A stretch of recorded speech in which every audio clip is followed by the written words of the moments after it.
Se questo fosse un video di Geopop, a parte per il fatto che io sarei vestito peggio, potrebbe cominciare con una roba del genere. In Cina vive quasi 1,5 miliardi di persone, 5 volte quelle che vivono negli interi Stati Uniti e circa 3 volte quelle che vivono in Europa. Fino a 25 anni fa, la Cina era un paese con una piramide demografica tipica delle nazioni in via di sviluppo. Pochissimi ultra 65 anni, molti giovani, anche se non come in Africa. Adesso la situazione è completamente capovolta. Gli ultra 65 anni sono diventati sempre più numerosi, e così pure i grandi anziani, a scapito delle fasce più giovani. È lo stesso fenomeno che si osserva in Italia e in molti altri paesi sviluppati, ma con dimensioni numeriche che non hanno paragoni nella storia dell'umanità. Questo repentino cambiamento che minaccia la stabilità del paese è dovuto a molti fattori, che proveremo a esplorare insieme in questo video. Qui però siamo su psicologia nell'angolo, e invece quello che cercheremo di fare è capire come la Cina sta provando ad affrontare un problema che flagella anche l'Occidente, quindi non è una sua cosa esclusiva, e soprattutto con che mezzi sta provando a farlo.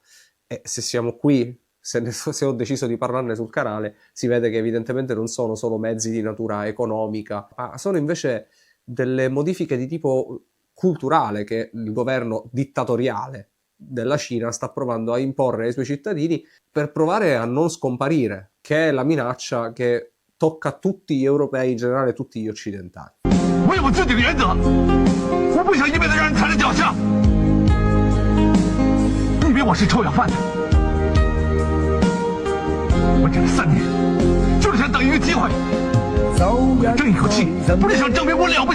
Poi vorrei anche mostrarvi e eventualmente commentare insieme a voi come molte di queste proposte e leggi mirino a modificare i comportamenti delle persone proprio nel loro intimo, cioè andare a modificare la sfera dei comportamenti più personali che dal nostro punto di vista di occidentali sono assolutamente intoccabili. Ma lo sono davvero? E questa è la domanda, o meglio, siamo ancora nelle condizioni di considerarli tali? Bentornati o benvenuti sul canale, se è la prima volta che guardate questo figuro che vi parla. Questo sarà un episodio un po' complesso da catalogare perché non si può certo parlare di attualità, ma nemmeno si può parlare di clinica in senso, ovviamente non è clinica in senso stretto.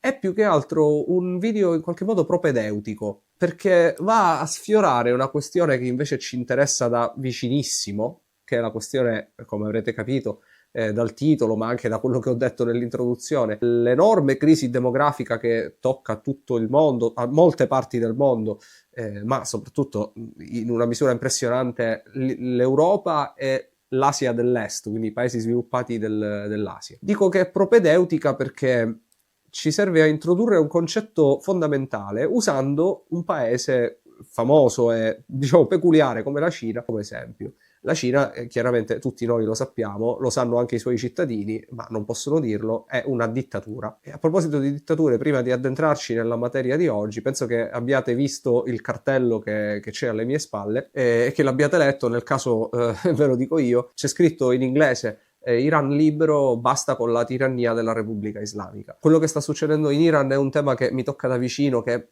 è vicino alla mia sfera personale oltre che al mio interesse naturale di cittadino del mondo. Anche se non è quasi mai la prima notizia sul giornale e al telegiornale, penso che molti di voi sappiano che cosa sta succedendo in Iran, e quello che sta succedendo è che un popolo sta cercando di liberarsi da una dittatura insopportabile che tra l'altro non sopporta, perché di ammiratori, per così dire, degli ayatollah ce ne sono pochissimi in circolazione, e sta cercando di riprendersi una grossa parte della sua libertà. Il governo iraniano, come ultimo estremo tentativo forse di sopravvivere, penso piuttosto vano, ha deciso di scollegare internet, di impedire ai suoi cittadini di utilizzare internet, per evitare con tutta probabilità che questi cittadini diffondano immagini di quello che sta succedendo, che di fatto è una vera e propria rivoluzione.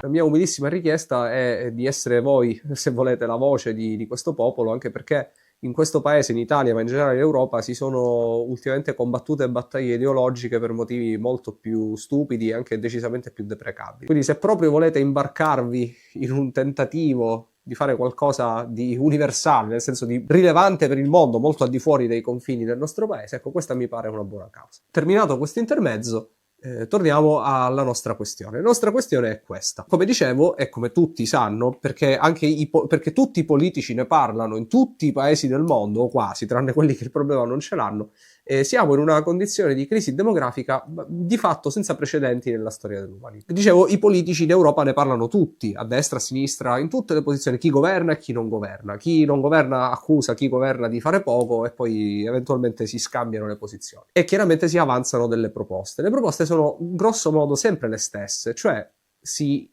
isola il problema della crisi demografica come i giovani non fanno figli, il che è vero, e la risposta a questo comportamento così peculiare è dire è un problema di natura economica, cioè i giovani non hanno sostegno economico, hanno molte meno possibilità di chi invece i figli ne ha già fatti o non può più farne, o tutte e due le cose, e quindi come possiamo risolvere il problema? Con misure e incentivi economici. Nei paesi seri, o almeno con una politica economica che non faccia ridere o non troppo, queste misure di sostegno sono strutturali, cioè si danno soldi, si danno sgravi fiscali, si danno permessi per permettere di stare a casa con i bambini e non perdere il lavoro, non perdere neanche una parte degli introiti. Nei paesi che fanno ridere, tipo l'Italia, si va avanti, come in tutto in Italia, a forza di mancette, piccoli incentivi, una tantum. Ma la cosa interessante è che negli uni e negli altri paesi, cioè in quelli dove fare figli è obiettivamente difficile perché la condizione economica è disastrosa, tipo l'Italia, tipo la Spagna, tipo la Grecia, e poi ci sono tanti altri esempi, ma anche in quelli in cui invece le condizioni sono le migliori mai viste dalla razza umana, mai nel corso della storia, non cambia di molto la situazione. Ora devo andare a memoria, sicuramente sbaglierò qualche numero. Intanto però introduciamo questa sigla, TFR. Il TFR di una nazione è il tasso di fertilità della popolazione femminile. In teoria una popolazione per mantenersi stabile, cioè né crescere né decrescere, dovrebbe avere un TFR attorno a 2-2.1. Cioè ogni donna mette al mondo 2 figli in media, che rimpiazzano lei e l'uomo con cui li fa. Se un paese ha un TFR inferiore al 2, vuol dire che la sua popolazione sta decrescendo. Poi magari può anche non decrescere perché ci sono altri fattori, per esempio accoglie degli immigrati, quindi la popolazione si mantiene più o meno stabile. Ebbene, nei paesi in cui le cose vanno molto bene, che sono come sempre i paesi della Scandinavia, il TFR non è particolarmente elevato, anzi è comunque di moltissimo sotto la soglia del rimpiazzo. Per esempio in Finlandia, che è un paese rinomato per le sue politiche pro messa al mondo dei figli e aiuto ai genitori, il TFR è 1.26. Ora sicuramente sbaglierò gli altri numeri, comunque mi correggerò in post. In Norvegia il TFR dovrebbe essere 1,53, in Svezia molto simile, in Danimarca dovrebbe essere 1,50. La Danimarca è un paese che ha dei congedi parentali lunghissimi, cioè parliamo di 3 mesi di congedo parentale sia o per il padre o per la madre, loro non fanno differenza. In Italia sono 10 giorni. Poi è vero che in Italia il tasso di fertilità è ancora un pochino più basso, però quello che emerge da questi dati è che creare davvero le migliori condizioni economiche possibili e immaginabili, anche in un paese che ha pochi abitanti, e questo quindi lo può fare, ma che comunque per fare questo deve tassarsi a morte, perché tutti i paesi scandinavi sono paesi con una pressione fiscale impressionante. Poi anche l'Italia ha una pressione fiscale altissima. Però parliamo di paesi che raccolgono tante tasse, hanno molta meno economia sommersa, quindi la gente le tasse le paga tutte e le dirottano in modo professionale verso quello che ritengono corretto. Ecco, anche in questi paradisi, per così dire, la gente figli non ne fa, o ne fa pochissimi. Tra l'altro nel TFR ovviamente entrano anche le persone straniere che fanno figli dentro il paese. Perciò la risposta al livello un po' più alto di alcuni paesi rispetto ad altri può anche essere questa, cioè che ci sono stranieri che fanno figli. E la Cina, che è l'argomento del nostro discorso, come è messa? Risposta: malissimo. La Cina ha un TFR che è pari a 1, cioè ogni donna fa in media un figlio, la metà di quello che servirebbe per mantenere la popolazione su un tasso di stabilità. Per di più, come dicevo nell'introduzione, è anche vero che in Cina l'aspettativa di vita si è alzata molto per vari motivi, il miglioramento delle condizioni, il miglioramento dell'economia, e quindi c'è il rischio concretissimo, che questo paese si trovi ad avere la stessa situazione dell'Italia, avere un paese pieno di anziani e grandi anziani che non possono lavorare, non possono contribuire a niente sostanzialmente, anzi hanno bisogno di un sacco di attenzioni e cure. Se volete farvi venire gli incubi, andate a vedere i tassi di demenza, l'incremento dei tassi di demenza e demenza senile nella popolazione generale del mondo, ma soprattutto in Europa, e vi verrà da piangere. E nessuno, e non ci sarà nessuno, perché nessuno è proprio fisicamente nato per sostenere. Problema enorme, problema gigantesco, è veramente da uno scenario da incubo, mai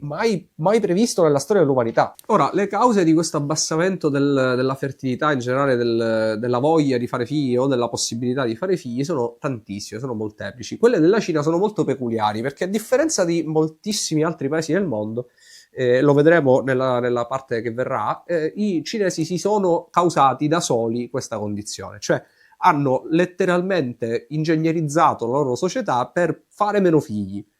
Se noi in Italia, in Europa, in America, dappertutto, in Corea, non abbiamo mai detto a nessuno fate meno figli in modo esplicito, i cinesi l'hanno fatto e come. Quindi in un certo senso quello che vivono adesso è un po' la risultante della loro stessa dimensione politica. Com'è come non è, comunque i cinesi hanno deciso, o meglio, il governo dittatoriale della Cina ha deciso che questa situazione non va bene per niente, e di intervenire, come fa di solito, come per esempio abbiamo visto al tempo del Covid, in modo assai brutale, con zero interesse verso quelli che noi definiremmo diritti umani, libertà civili, rispetto delle minoranze, e niente, queste cose non ci sono.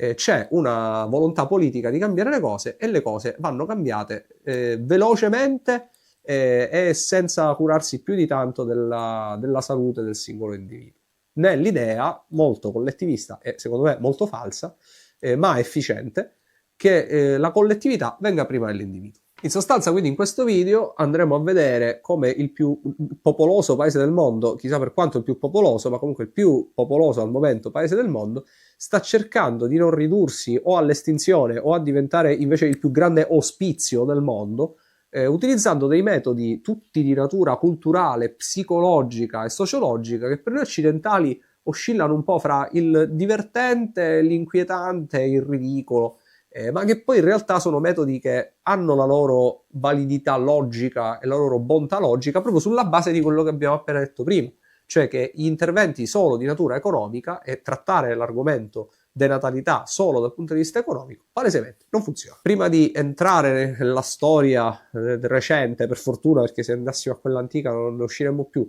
della Cina e dei cinesi, io vi invito a iscrivervi al canale se volete, a supportarmi con un like, un commento graditissimo, o con i punti hype che ancora devo capire come funzionano, o addirittura ricondividendo il mio video con i vostri amici e parenti. Forse sceglieteli però con cura, perché non è proprio il più family friendly dei canali, e vi ringrazio sempre per la vostra presenza e il vostro supporto. Io so che voi vi fidate di me e delle cose che vi dico, ma non trovate un po' bizzarro che io debba fare un video parlando del problema della denatalità in Cina?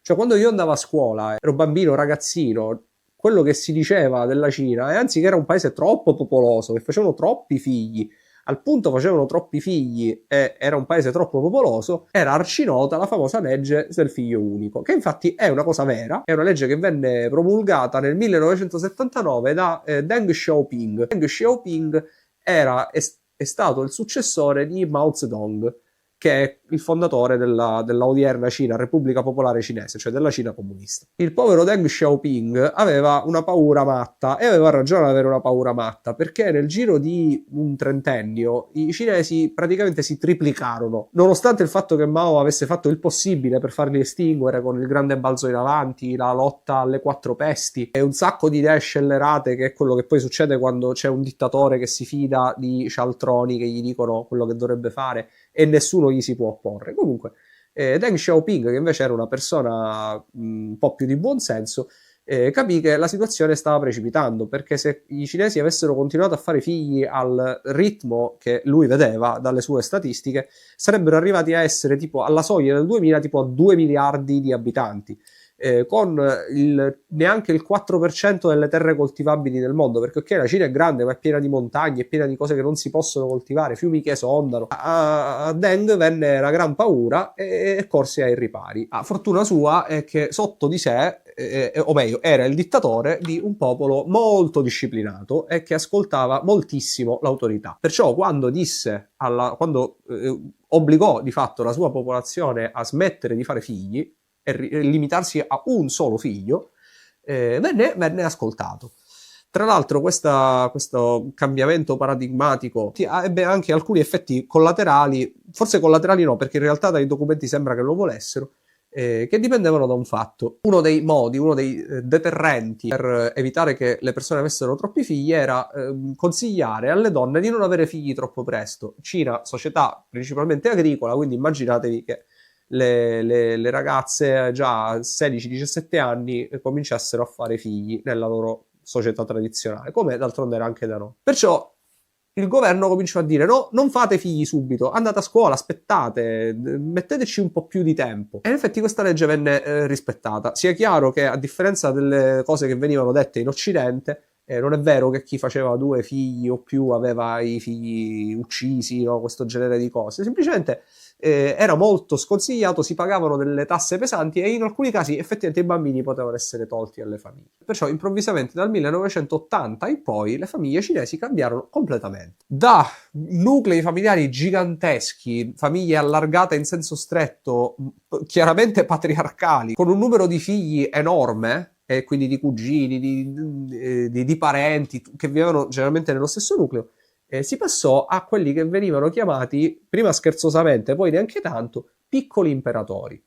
Cioè una famiglia, inteso non come padre e madre, ma come nonni, bisnonni, zii, che erano in gran numero, improvvisamente cominciò a dover dirottare tutte le sue energie, tutte le sue speranze, tutte le sue aspettative solo su un bambino alla volta. Infatti la stragrande maggioranza dei cinesi nati dal 1980 in poi sono figli unici, mentre i loro genitori, nonni, quelli che adesso saranno alla fine della loro vita, facilmente avevano 7-8 fratelli.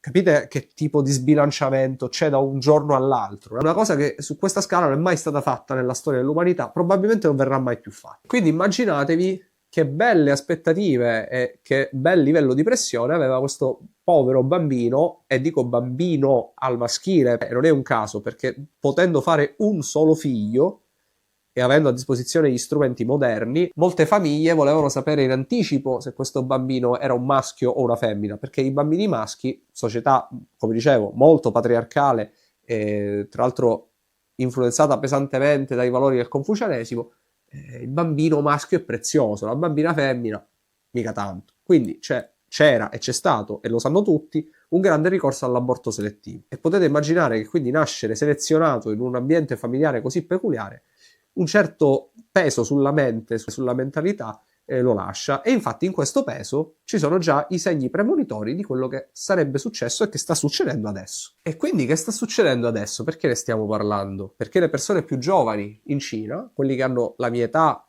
o meno, e che quindi sono quelli che dovrebbero cominciare a pensare seriamente di fare figli, si comportano in un modo molto molto peculiare che Deng Xiaoping, buonanima, non avrebbe mai potuto immaginare ai suoi tempi, quando dovette obbligare il suo popolo a smettere di riprodursi. Quali sono le cose, quali sono le peculiarità che i giovani cinesi sperimentano, soprattutto i giovani cinesi maschi sperimentano al momento, e che li trattengono dal farsi prima di tutto una famiglia e poi anche eventualmente fare figli? Intanto, come succede in tutta l'Asia orientale, e addirittura al punto che i giapponesi gli hanno dovuto dare un nome a questo fenomeno. Ai giapponesi piace dare i nomi ai fenomeni, ma a questo gli hanno dato, secondo me, un nome bellissimo, che è il fenomeno degli uomini erbivori. Molti giovani cinesi manco lo fanno il primo passo, non lo fanno proprio, cioè il primo passo verso la creazione della famiglia è uscire di casa e trovare una ragazza. Ecco, non lo fanno.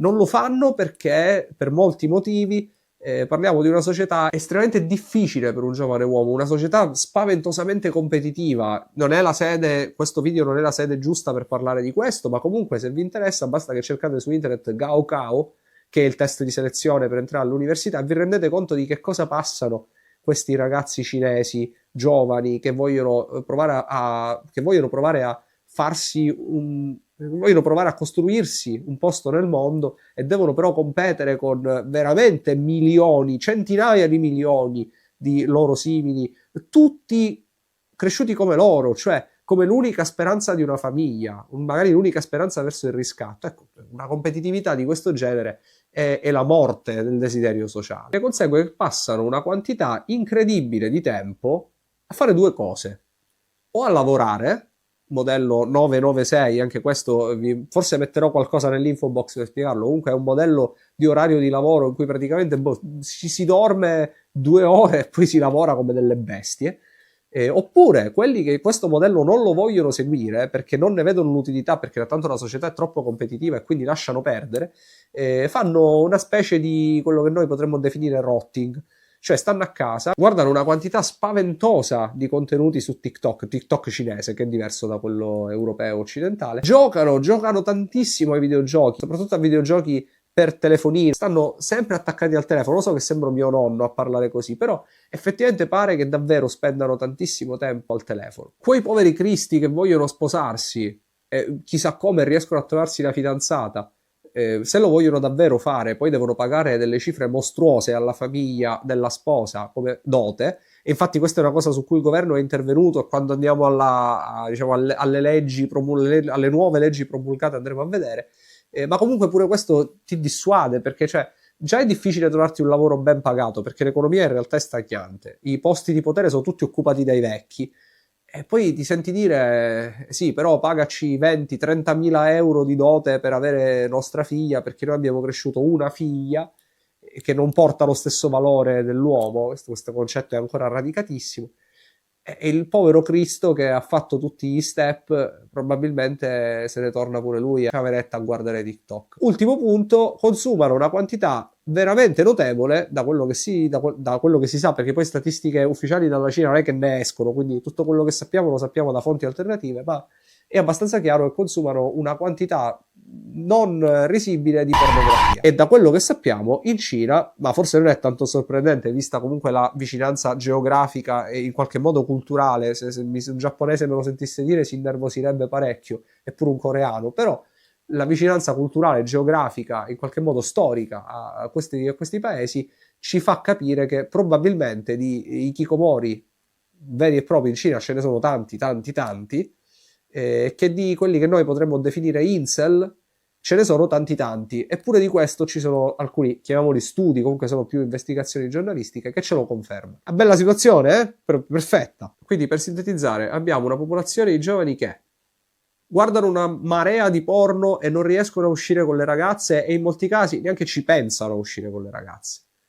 Giocano tantissimo ai videogiochi al punto di astrarsi dal mondo e possibilmente in alcuni casi anche isolarsi da questo mondo, perché non lo percepiscono più come utile. I famosi uomini ratto, li chiamano così in Cina. Non ne vogliono più sapere dei valori tradizionali portati avanti sia dal Partito Comunista, quindi i valori moderni della Cina, ma neppure dei valori tradizionali confuciani della famiglia, degli antenati, del onorarsi e via dicendo, perché sono quelli di Mulan sostanzialmente. E 4, non vogliono fare sacrifici per una società a cui evidentemente non sentono di appartenere. Non capisce niente, non vuole ne crede a niente, non legge nella Bibbia niente, non ricerca niente, Rosario ci sputano addosso. Il governo cinese tutte queste cose le ha chiarissime, le ha capite alla perfezione, anche perché ha un accesso ai dati pure biometrici dei suoi cittadini che noi in Europa ci sogniamo, e forse è un bene, anzi senza forse, è un bene che sia così. Perciò il governo cinese ha capito un concetto molto semplice, molto elementare, che però noi in Europa pure abbiamo capito, solo che non lo possiamo dire. Cioè che provare a convincere questi ragazzi a cambiare modello di vita, a farsi le famiglie, uscire, farsi la famiglia, fare i figli, accudire i figli, e sperare che queste cose si possano ottenere dandogli soldi, sia in forma pezzente come in Italia, in forma di mancette e regalini, sia in forma strutturata come i paesi della Scandinavia, non serve a niente. A queste persone, come d'altronde a moltissimi occidentali, non servono soldi, o meglio, servono pure i soldi. Certo che servono i soldi, certo che servono gli incentivi economici, ma prima di tutto serve un cambiamento paradigmatico nel modo in cui vivono. Cambiamento paradigmatico che non si può ottenere se non intervenendo direttamente nel contesto culturale del paese. E adesso andiamo a vedere in che modo la Cina sta pensando, il governo della Cina sta pensando di intervenire in questo contesto culturale per cambiarlo e riplasmare la società in un modo più congeniale e magari evitare di estinguersi. Strumento numero 1, il più condivisibile dal mio punto di vista, e direi forse anche dal punto di vista di molti che mi seguono, almeno spero. Ban completo di OnlyFans. Xi Jinping ha definito OnlyFans una cosa corrotta, un prodotto corrotto dell'Occidente, che, questo è implicito, se lasciato indisturbato nel suo paese avrebbe corrotto per l'appunto le menti dei giovani cinesi. Ora, in Cina la pornografia, oltre al fatto che ne consumano una quantità enorme, o forse anche per questa ragione, si può vendere, comprare, si può produrre, quindi la loro condizione di libertà da questo punto di vista è maggiore dell'Italia, perché in Italia per esempio non si capisce bene se si può produrre pornografia. E allora perché prendersela con l'OnlyFans? La risposta, quella che io credo corretta, ve l'ho data in tanti video fa, ma l'ho ripetuto tante volte, perché crea una forma di intimità fittizia che molto più della pornografia standard può creare la voglia, il desiderio di sottrarsi dai rapporti umani per avere dei rapporti pseudo-umani con probabilmente il bengalese o il serbo pagato a messaggio per rispondere al vostro gooning. Perciò Xi Jinping ritiene che per migliorare i costumi dei giovani cinesi bisogna smetterla con OnlyFans, e io personalmente approvo. Secondo punto, chiunque faccia influencing, tipo quello che sto facendo io in Cina, da un anno a questa parte deve essere un esperto del campo di cui parla. Cioè, per esempio, quello che sto facendo io adesso sarebbe illegale, perché io mi potrei limitare a parlare di psicologia clinica in senso tradizionale, come fanno molti miei colleghi che sono veramente più noiosi del TG3, però quello che sto facendo io, cioè entrare in altri ambiti, discutere, intersecare, no, non si può fare più. Questa è una strategia di controllo generale della vita di tutti i cittadini, è molto più vasto del discorso legato alla denatalità, ma probabilmente è anche un tentativo di evitare che ci siano persone che a vario titolo parlino per esempio di contraccezione, tranne se non sono medici, e solo comunque dal punto di vista medico, che parlino di modelli relazionali alternativi e di tutti questi argomenti. Quindi l'idea è che ognuno si coltiva il suo orticello, ognuno fa quello che diciamo il governo gli concede di fare, e evitiamo intersezioni pericolose che magari qualcuno dice quello che pensa. A questo proposito io non posso che suggerire uno dei miei libri preferiti, che è un libro che si chiama così, Il libro di un uomo solo, di Xi Jiangao, in cui il protagonista scappa dalla Cina anni 60, altri tempi, proprio per questo, perché lui è, se non ricordo male, un poeta, a cui viene voglia però di dipingere un quadro, e viene accusato di essere anticomunista, antipatriottico, per questo motivo, perché è entrato in un ambito che non gli competeva senza il permesso del governo. Siamo in questo ambito, ecco. Terza norma, un limite severissimo, draconiano al numero di ore che i minorenni possono passare a giocare ai videogiochi. Loro hanno dei portali tipo Steam, pare che uno si chiama Tencent, però mi dovete perdonare perché non è proprio il mio ambito preferito questo. Comunque, in sostanza, se uno vuole giocare deve avere la connessione internet attiva, come d'altronde succede da un po' di tempo anche qui in Occidente per molti giochi, solo che la differenza è che per giocare c'è il conto delle ore, se supera quel numero di ore deve farsi scannerizzare la faccia, deve fare il face scan per dimostrare di essere maggiorenne. Se non lo dimostra, e quindi è minorenne, non può più giocare. Mi pare siano 15 ore alla settimana concesse. Spiegazione della legge. Come dicevo, i ragazzini giocano troppo, questo li porta a una socialità minore, che poi è una delle cause percepite, secondo me correttamente, perché il punto è questo: noi facciamo delle ipotesi sulle cause della denatalità se lasciamo perdere quelle solo economiche. Il governo cinese evidentemente crede che una delle cause sia il fatto che i ragazzini stanno troppo tempo a casa a giocare ai videogiochi, fra le altre attività. 4. Un ban totale di tutti i social occidentali. Come dicevo, in Cina è nato TikTok, ma il TikTok cinese è tutto diverso dal nostro. L'algoritmo è imbottito di direttive governative che spingono sempre a fare vedere agli utenti delle cose costruttive, patriottiche, propagandistiche, mentre da noi l'algoritmo ti fa vedere le cose più disgustose che la tua mente trova però in qualche modo attraenti. Non si può usare Instagram, non si può usare Facebook, non si può usare WhatsApp, non si potrebbe usare neanche YouTube. Poi le persone, da quello che so, da quello che ho letto, aggirano questi vincoli. Ma anche qui il messaggio è chiaro. Vogliamo evitare che i nostri cittadini vengano influenzati magari da modelli propagandistici di vita, magari da persone che dicono che è ok non avere figli, come ce ne sono effettivamente qui in Occidente, una a ogni angolo. Quinto, forse la legge più divertente dal nostro punto di vista, ma anche quella più cattiva e punitiva, è la legge sul controllo della idol culture e dei drama. In Cina si produce una quantità di telefilm della TV statale, ma anche di altre TV private, che è notevolissima. Si producono tantissimi prodotti di intrattenimento. Quando dico intrattenimento intendo proprio intrattenimento alla portata di tutti, cioè stiamo parlando di quelle che potremmo che noi per tradizione chiameremmo soap opera. E chiaramente di cosa parlano le soap opera per lo più? Parlano d'amore, di relazioni. Qui da noi in Sud America, dove originavano le soap opera, quelle vere e proprie, ma anche quelle più recentemente quelle turche, di gente che si tradisce, di gente che, diciamo, fa delle azioni non tanto edificanti. Ecco, i cinesi hanno sempre avuto un forte controllo sulle sceneggiature di questi drama, controllo che serviva per lo più chiaramente per evitare che nessuno neanche per sbaglio criticasse blandamente il governo dal punto di vista politico e economico e via dicendo. Adesso invece il controllo si estende anche sul fatto che il governo non vuole più vedere, per esempio, modelli di sessualità alternativa, cioè persone gay non ne vuole vedere. Donne che non hanno figli per scelta non ne vuole vedere. Tutto quello che è considerato non normale, dove normale significa farsi una famiglia e riprodursi e innamorarsi, magari sarebbe lo step il primo. Io l'ho messo all'ultimo perché in effetti immagino dal punto di vista di Xi Jinping, se tu ti innamori o no, poco cambia.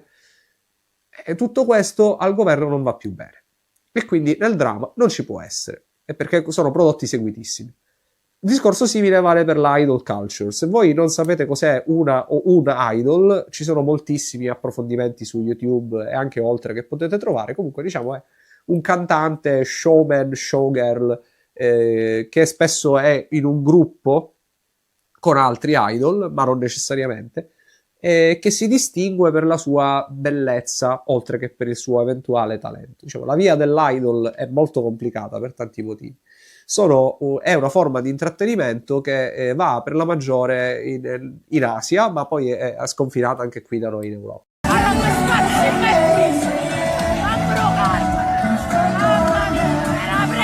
Grossa parte dell'idol culture, quello che la distingue, diciamo, da un normale fan club di un artista anche occidentale, è che le persone si ossessionano parecchio con gli idol. Al punto da, per esempio, spingere le agenzie che li pubblicizzano a non permettere a queste persone di dire mai se sono fidanzati, se sono sposati, o addirittura proprio di non esserlo, per in qualche modo fomentare le fantasie dei fan e non deluderli. La Cina ha messo una serie di limiti a quello che si può e non si può fare con gli idol, soprattutto perché molti di questi idol, un po' quelli maschi, soprattutto diciamo un po' sull'onda lunga dei coreani, che sono quelli che vanno per la maggiore da questo punto di vista, aveva un aspetto, diciamo, non proprio super virile. Ecco, non sembravano pronti per arruolarsi e andare a conquistare Taiwan, sembravano più pronti per sfilare in passerella, ed è normale, diciamo, è una parte, questo essere efebico è una parte che è sempre stata un po' accettata, diciamo, da queste sottoculture. Ecco, non più, basta. Uomini effeminati, c'è una parola specifica cinese che io non mi ricorderò mai, la metterò qui sotto di me in post, per indicare questo tipo di uomini. Ecco, Xi Jinping ha detto stop, non ne vuole più sapere. Un'altra cosa di cui Xi Jinping non ne vuole più sapere, questa è, diciamo, forse la legge più diretta dal punto di vista per fare capire che cosa vuole, è che ha alzato di molto le tasse su tutti i contraccettivi. Quindi il messaggio è palese, è evidente. Ora, ma perché stiamo parlando su Psicologia nell'angolo di questi argomenti di geopolitica che sì, sono pure interessanti? Il motivo è presto detto, che queste cose sono tutte cose che da noi in Occidente si sanno, ma non si possono dire. Cioè, tutti noi sappiamo che se vogliamo smettere di non avere figli ed evitare o provare a evitare di estinguerci nel giro di 50 anni o comunque di rimanere con una popolazione di vecchi di cui nessuno si potrà prendere cura, che è terribile questa prospettiva, dovremmo agire sulla cultura. Abbiamo un numero enorme di esempi di questo. Per esempio, uno dei pochissimi gruppi che negli Stati Uniti è ben al di sopra della soglia di stabilità demografica, quindi ben al di sopra della soglia dei 2 figli, TFR2, sono gli Amish. E stessa cosa vale per i mormoni, che a differenza di quanto uno può pensare, non è che sono dei selvaggi, sono delle persone però che hanno un modello di società più chiusa, con molto meno intrattenimento, molto meno edonismo. E noi questo lo sappiamo perfettamente. Noi sappiamo, tutti i nostri politici sanno alla perfezione che gli incentivi economici sono forse 1/3 del problema. L'altro terzo la fa la stabilità economica, quindi per esempio l'accesso alla casa, l'accesso alle risorse più uguale, meno diseguale, e quello si dovrebbe fare con politiche economiche però cambiando il paradigma economico, cioè passando dal capitalismo estremo a una forma diversa di società, e questo già non si vuole fare, e meno ancora si vuole fare il cambiamento culturale. Il cambiamento culturale non significa che fare i figli diventa fico, divertente, allora tutti facciamo i figli. Il messaggio di base è o così, oppure veramente dobbiamo prendere The Handmaid's Tale, il racconto dell'ancella, e smettere di usarlo come romanzo e cominciare a usarlo come manuale. E a me dispiace per la povera Margaret Atwood, ma questa è la direzione in cui si va. Cioè, o così, o capiamo che la famiglia e il riprodursi e il mantenere la stabilità demografica è la cosa probabilmente più importante al momento, oppure in qualche modo ce lo dobbiamo imporre. Perché sia chiara una cosa, tutto quello che ho detto, io non è che credo che a Xi Jinping interessi niente della felicità e del benessere dei suoi cittadini. Lui, come tutti i dittatori, crede di vivere per altri 2000 anni, perché tutti i dittatori purtroppo per noi pensano questo, cioè non si rendono conto che fra 15-20 anni al massimo saranno sotto 3 metri di terra come tutti gli altri, e tra l'altro pure coperti di maledizioni. Lui, siccome crede di governare per sempre, ha bisogno di avere qualcuno da governare, ha bisogno di avere qualcuno che gli permetta di mantenere il suo livello di benessere e di ricchezza. Stessa cosa vale per tutti i nostri politici, chiunque governa in Europa e negli Stati Uniti. Finché l'equilibrio demografico è tutto compromesso, ma loro non ne hanno la sensazione perché c'è qualcuno che lavora per loro, tutti contenti. Il momento in cui non saranno più contenti perché non avranno più quelli che loro percepiscono come i loro schiavi, allora veramente, come dicevo, andiamo a The Handmaid's Tale e rischiamo di essere privati comunque, come è capitato ai cinesi del 79, di essere privati anche della libertà di decidere quando e se riprodurci. È sempre lo stesso discorso, troppa libertà conduce a zero libertà, nient'altro da dire. E dunque io ho deciso di fare questo video per fare vedere un esempio di quello che magari potrebbe succedere da noi, di quello che magari dovrebbe succedere da noi, fatto però in modo meno ridicolo, meno...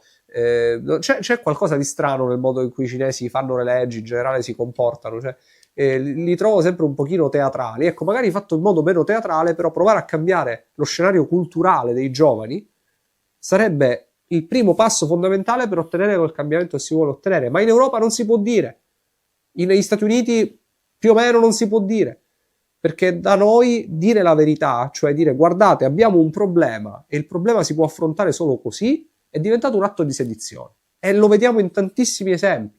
Potete fare tutti quelli che volete, a me ne vengono 2 o 3 in mente, ma non voglio parlare troppo di politica sul canale, lo sapete. Prima di chiudere, io vorrei fare una specie di piccolo disclaimer, ed è questo: io non credo che le loro strategie, come da quello che ho detto, le strategie del governo cinese siano necessariamente giuste. Io credo che il loro merito, al di là del fatto che poi sono disastrose dal punto di vista dei diritti umani, dal punto di vista della contrazione delle libertà, e che in molti casi sono anche un po' grottesche, ma il loro metodo è avere capito che non si può affrontare un problema culturale solo con mezzi economici. Non si può pensare che riempire le persone di soldi, posto che nessuno riempie nessuno di soldi e non abbiamo le risorse neanche se volessimo per farlo, ma comunque i problemi culturali, i cambiamenti culturali si affrontano con mezzi culturali. E questo è il grande merito che mi pare si possa attribuire a questo governo dispotico che i cinesi devono sopportare, anche se a me pare che loro, a differenza di quello che dicevo, tutto sommato ci stiano anche bene in questa posizione. Spero di non avervi troppo annoiato con un argomento che mi rendo conto non è vicinissimo a noi, anche se io ho provato a farvi capire perché è vicino e perché ho girato questo video magari prima di un video sulla nostra denatalità. In ogni caso vi ringrazio di essere arrivati fino a questo punto e vi rimando al prossimo video della prossima settimana sicuramente, e fino ad allora state in salute.